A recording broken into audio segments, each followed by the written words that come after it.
And those were your latest commodities updates. I am Pious Kojo Backah. Grateful you could join us on Business Live. On to our very first story. International ratings agency Fitch has upgraded Ghana's long-term local currency issuer default rating to CCC from RD. Now, the upgrade of the ratings on Ghana's local currency dominated debt follows the completion of the domestic debt exchange program by Ghana in February 2023. Let's go on Zoom and get more understanding on this latest ratings from economist and director at the Institute of Statistical, Social and Economic Research, Professor Peter Quartey, for more. Grateful, Professor Quartey, you could join us on Business Live. Certainly a good news, you would say. And what will this mean to our economy, first off? Yeah, good evening to your discerning viewers. It is good news, but it's early days yet. I don't think we should be celebrating at this point. There's still a long way to go. Certainly, we've been upgraded because now, with the payment on the local bonds that has occurred, it has, and also the debt exchange program has enhanced the government's ability to have some liquidity to settle some of the repayment. So we are going to basically enjoy some relief in terms of interest payments in 2023. Roughly about 10% of expected revenue will be saved. And also in 2024, we will save some revenue. So it gives government some fiscal space. And that's a good signal for Fitch. And also with the two bonds that matured, that were settled on March 13th, all this gives indication that we are back on track and gradually moving towards some stability. So I think on the basis of that, we got the upward adjustment or upgrade. Interesting. I'm wondering how this will help in our negotiation with China in terms of our debt cancellation or debt reprofiling. Do you think it will play any role in that? Well, I think China knows where we are and very much aware where we are going to. I believe the Chinese would come on board, but it would involve some level of negotiation, some level of engagement. And I am very certain that this has been happening over the past couple of months. So we just have to deepen that discussion and ensure that it becomes a win-win situation. China has been a development partner for decades. We've seen them, the National Theatre, and many other projects that China has funded over the years. So I'm sure that they would understand. I don't think we should use this opportunity to kind of bully China into some kind of agreement, but it's all about negotiation, and I'm sure it will help in to our benefit, seeing that the domestic people have shown some goodwill, they have sacrificed, and we are therefore calling on the international community to do same.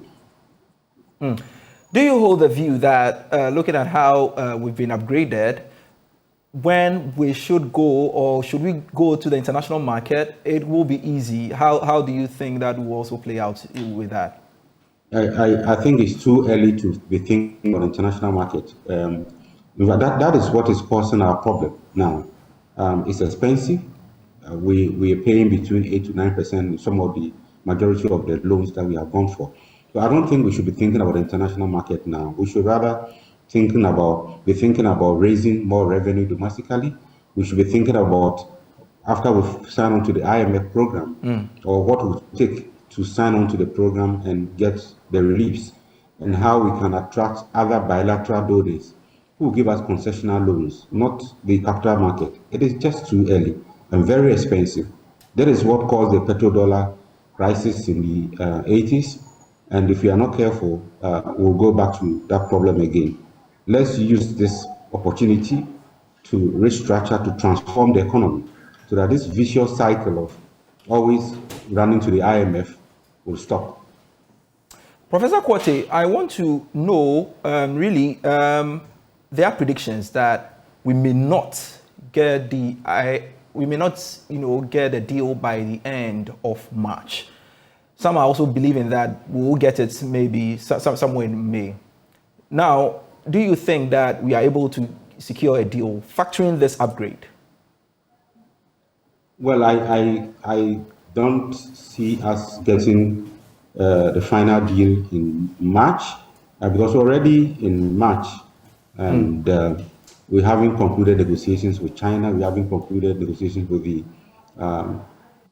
external creditors. So it will be too early for one to conclude that we'll get a deal by March. But I think we'll make significant progress by end of this month, and hopefully by May. But the documents have to go to the IMF board for approval, and it takes time to get all these things ready. So I am more optimistic towards May than March.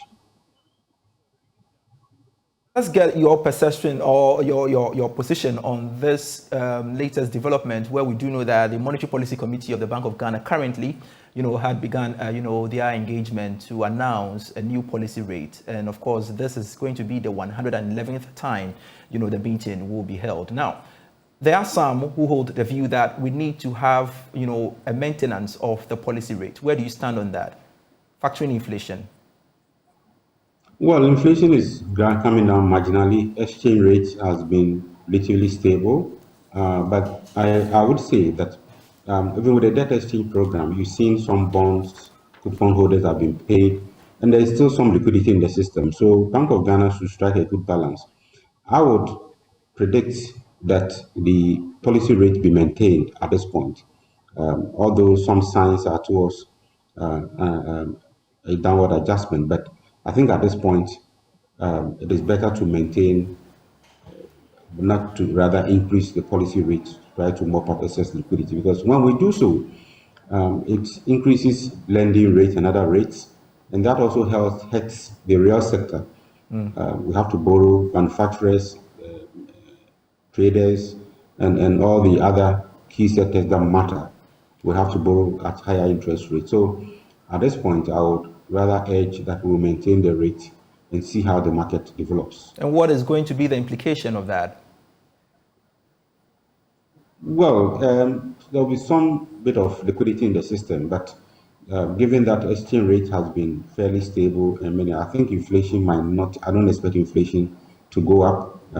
It might either reduce or remain close to where it is currently. And so maintaining the rates will be good. At least we can then use the time to study the market, study the financial market carefully, and then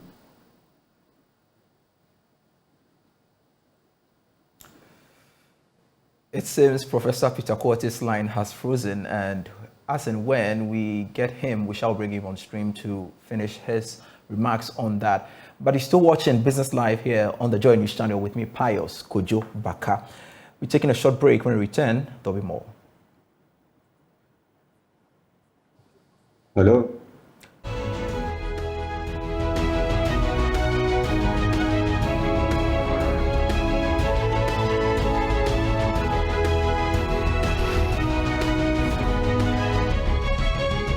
Welcome back. This is Business Live.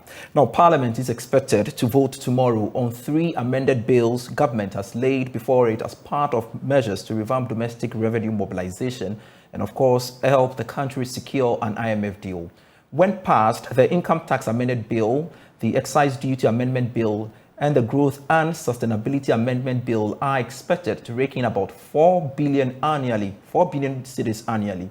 Now, Chief Executive of the Ghana Upstream Petroleum Chamber, David Ampofo, who is against the growth and sustainability level, says introduction of new taxes is a breach of the already stipulated petroleum agreement. He's been speaking on the marketplace. Well, I think it is important to understand that the industry is going through some challenging times, and we must not underestimate what taxation and excessive or over-taxation can do. There are several levies that have been in the pipeline for some time. This 1% levy on gross production is essentially, it's like an increase in royalty. Okay, so it's not something that you find if you look at a petroleum agreement between a company and the government. There's no provision for that. It's extremely important that we go about these things with a recognition for the agreements we have. So, I mean, it's not a question of wanting, not wanting to. It's just a question of whether it's even, in the agreement that you have to ensure that you follow the rules. When you have an agreement with companies working in the country, exploring, drilling, looking for oil, risking money and so on, you come to an agreement with them, okay? And government does come to an agreement with them. We're just saying stick to those terms. Coming up every now and then with a tax is not the way you do business. I mean, let me ask you, let's assume that you had a landlord that you had an agreement with for a year, and you came to the agreement how much you pay and what they do. Would you be perfectly all right with it if the landlord came after 3 months and wanted to introduce another fee, and after another 2 months? Of course you wouldn't. I suspect you probably wouldn't even give up the place. That is the sort of thing we are talking about. Companies make investments based on some agreements and projections. When you begin to introduce charges here and then, and you treat them like they are nothing, but they are something. You say, 1% on gross production is significant. And by the way, it's also 5% on profit before tax for service companies. These are the ones who will suffer, the Ghanaian service companies. And we speak about this, forgetting them. We as a chamber represent all of them, the international oil companies, the international service companies, and the local service companies. In fact, we have more Ghanaian companies in the chamber than foreign companies. And all these companies rely on work that's going on offshore. There's not much happening. We have not signed any new agreement for the last 6 years. What is there to tax, I ask you? Meanwhile, tax consultant Francis Timoboy has advised government to engage stakeholders in the sector as the development could trigger litigation at the international courts.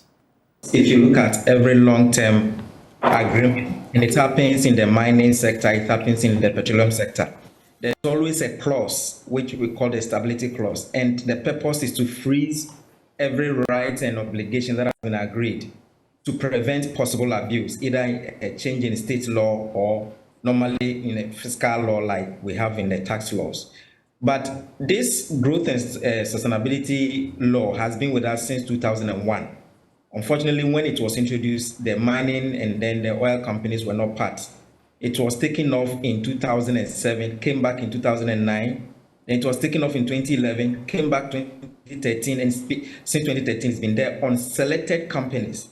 This time we are seeing it coming back in 2023 in the budget. The government says they want to apply 1% on the products of the petroleum and then the mining sector. And that's what I think my brother David spoke about. It's a little problematic. What could have been done was that we may have engaged the companies that, look, this is where we find ourselves. We are in trouble, but then we want this levy stated with specified time when you want to withdraw it. I mean, there are companies, they may decide to accept it, though it is in the contract that you don't have a right, either as a country or as a operator, to change the terms and the conditions of the agreement. But it appears that we never did that engagement. And so for me, I've stated a position that it opens up for possible litigation. If they don't accept it, they may say that you are breaching the contract that they've signed with you. And I think that the earlier we engage them, the better. Maybe they may decide to forgo their rights and accept it and possibly come to rescue the situation in which we find ourselves. But to unilaterally impose it on them because we have the power to impose it, I think it's a sign for them to litigate. Let's move on to one of our headline stories. And some importers of pharmaceutical equipment in the country are unhappy with what they describe as nuisance taxes on the operations. According to them, this may grind the operations to a total halt if not addressed. Speaking at a press conference for the launch of West Africa Pharma and Healthcare, Chief Executive Officer for the Federation of Africa of Medical Equipment, Disposables and Devices Manufacturers, as well as suppliers, Anthony Ameka, called on relevant stakeholders within the sector for a consultative forum on the way forward. At the press conference, the chief executive maintained that access to safe and effective healthcare technologies is an important condition for a well-functioning health service. He bemoaned the rate at which taxes are gradually eroding the gains made by players within the sector. There are some factors that are also influencing the high cost of medical devices and equipment procurement and maintenance in Ghana. For instance, import duty of 20% CIF value, import VAT of 15% on one product, 15% of CIF value, processing fee of 1% of CIF value, ECOWAS levy of 0.5 of CIF value, National Health Insurance levy of 2.5 of CIF value plus duty, IRS tax deposit 1% of CIF value, special import levy 2% of CIF value, Ghana Exim Bank levy of 0.7% of CIF value, Get Fund import levy of 2.5% CIF value plus duty, inspection fee of 1%, AU levy 0.5%, COVID-19 recovery levy 1% CIF value. The other charges such as FDA inspection fee of 1.5%, port handling of 4%, clearing charges, and etc. are building the cost of our healthcare delivery and is becoming so much of a burden to the citizenry. Deputy Director at the Ministry of Health, Deborah Janis, said her outfit will work closely with the players for an amicable solution. The Ministry of Health has put in place the implementation of the Framework Contract Agreement in the health sector, which compels all health facilities to source from commodities from the central and regional medical stores. The framework includes well-defined and well-understood roles and responsibilities for both the ministry and suppliers, which is supported by clearly defined lines of communications and collaborative relationships, and set standards for goods procured under the framework contract. Now, when products of Ghanaian design company Takura were featured in Marvel's Black Panther movie, Wakana Forever Managing Director Audrey Forson didn't see it coming. Takura is on a drive to project African culture and artistry, and it is going so well so far. The Joy Business van is at the production hub tonight. This is a table. Okay. The midsection has been carved and the top was turned. You can see the chisel marks are used to form part. Audrey Forson is Managing Director of Takura. The Ghanaian furniture design company started in the year 2000 by her parents. Her mom, Josephine, was passionate about things made with their hands, and with support from her husband, Kweku, they set up Takura. So she started with two artisans, one who was carving the wood and then one who would paint and polish. And this was happening at the back of our house, our family house. That's how it started.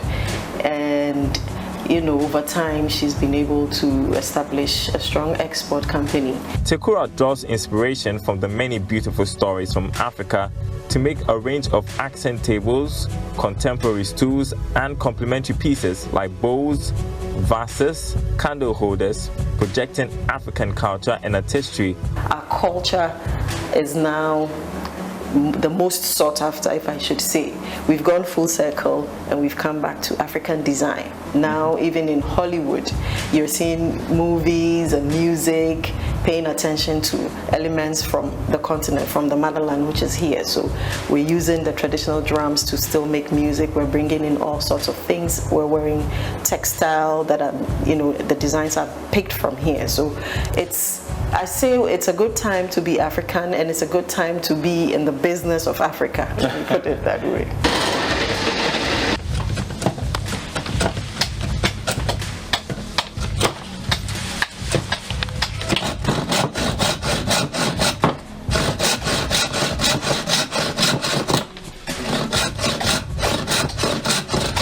Wood carving is typically done on a small scale in Ghana, with most artisans based in small villages in the Ashanti and Eastern regions. The carved items are usually made for the export market. When we first started out, you know, before I even joined, it was strictly an export business.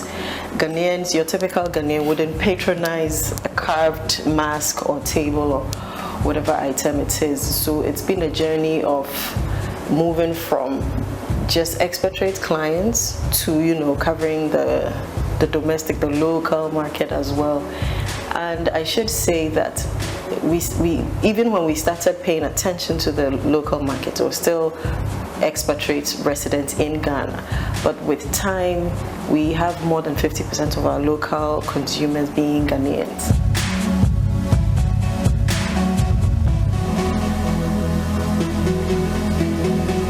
How difficult or easy was it to get the locals to patronize your products or show interest in? Now that I think about it, it was quite a journey. It's very difficult. You know, if you grew up in the 90s, you would see things imported as superior. You would say if you wore locally made fabrics, tie and dye or clothes, you'd be told you didn't have money. So it was seen as prestigious to patronize imports. So it was a very difficult task to, attend exhibitions, do a lot of marketing, communication, one-on-one with the customers, also work on your quality. So that has been paramount, working on our quality. Expanding the domestic market and whipping up the interest of Ghanaians for African furniture designs was the focus of Audrey when she took over the family business. And so when did you come into the picture? So I have been behind the scenes for a long time. As a student, I just walked up to my parents and I told them I'd like to intern with you. So this is as early as 2008-9. I started interning with them, and I would clean their office, I would file documents, I would go buy materials, any work as we call it. I had to start from somewhere. But the thing is, I was born an artist, and so I was drawn to what was happening in the workshop.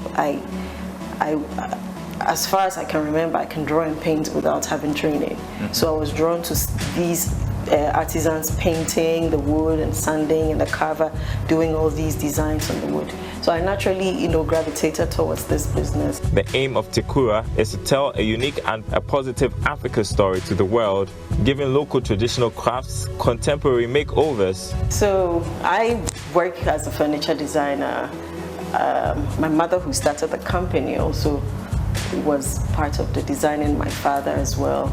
And then we've collaborated with designers from South Africa, Mali. From Mali, we worked with Sheikh Diallo. So quite a number of our pieces were collaborations we did with Sheikh Diallo. And the inspiration, comes from around us. As an artist, you're walking around and you see things that it looks like you're the only one who's seen it. Think forms and shapes in spaces. And that's where you pick ideas from, that's where you pick inspiration from. And then you transform that into design on paper. Then you have to look at it with your technical guys to see if it's a table or a stool. You're looking at durability, stability, aesthetics, all of that. So it comes from all around us. Next, we head to the workshop to get some insight into how the products are made and hear how Tekura's products were featured in Marvel's Black Panther movie, Wakanda Forever, projecting Ghana to the whole world. It took me a minute to, You didn't know that was, you didn't know anything about it. I'm a hermit. I'm always indoors reading. I don't really pay attention to usually what's going on. So it took a couple of days for me to get to know that this is what's happening. I think when the movie came out about a week or two, then I get to hear of the buzz. I get to see what's going on. There were a number of African designers featured on the film. And I'm proud to say Ghana was part of that. So Tekura represented Ghana in the form of our tables that were used in certain scenes in the movie. So, if you haven't seen the movie, go watch it and see the good work that we're doing.